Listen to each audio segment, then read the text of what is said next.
건이 헌법재판소에 접수된 지 이제 108일째입니다. 헌재는 오늘도 탄핵 심판 선고일은 알리지 않으면서 일반 사건 선고일은 정한 것으로 전해지는데요. 헌법재판소 연결합니다. 자, 윤상문 기자, 이게 무슨 말인가요? 일반 사건 선고 기일이 언제로 지정이 됐습니까?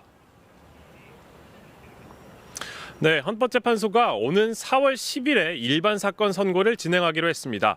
매달 마지막 주 목요일에 하던 걸 앞당긴 건데요. 문형배 이미선 재판관이 18일에 퇴임하기 때문에 그 전에 선고하려는 것으로 보입니다. 그러나 윤석열 대통령 탄핵 사건 선고는 여전히 안개 속입니다.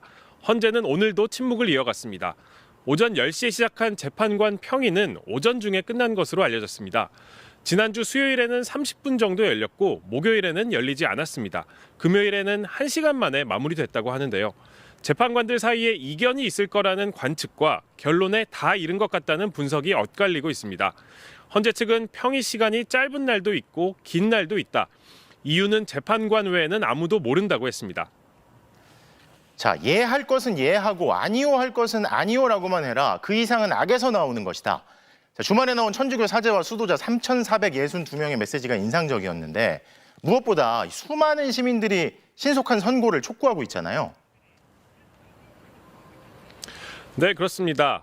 오늘 국회 측 대리인단이 윤 대통령 파면 결정을 빠르게 선고하라는 내용의 각계 시국 선언문을 모아 헌재에 제출했습니다. 모두 467쪽 분량이라고 했는데요. 시대의 정의와 헌법 질서를 지켜주기를 바라는 국민적 목소리와 깊은 우려를 무겁게 받아들여달라는 요구를 담았다고 했습니다.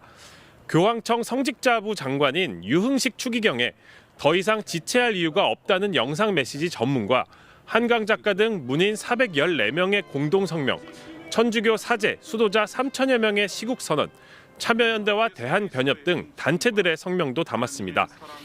또 헌재는 전원일치로 윤 대통령을 파면해 공화국을 지켜야 한다고 한 원로 보수 논객 조갑재 씨 칼럼도 넣었는데 진영을 막론하고 신속한 파면 결정을 촉구하는 목소리가 나온다는 걸 강조한 것으로 보입니다. 반면 윤 대통령 측 대리인단은 증거 조작과 증언 회유를 이용한 사기 탄핵의 실체가 드러났다며 조속한 직무 복귀 판결을 기대한다는 입장문을 냈습니다. 대다수 헌법학자들은 생중계 된 계엄군 국회 난임 영상과 계엄 포고령 1호만 보더라도 위헌성과 중대성은 뚜렷하다고 평가하고 있는데요. 오늘 저희가 취재한 한 헌법 전문가는 헌법재판관은 자신을 추천하거나 임명한 기관의 이익을 지키려 노력해서는 안 된다. 헌법과 국민만 바라봐야 한다고 했습니다. 지금까지 헌법재판소에서 전해드렸습니다.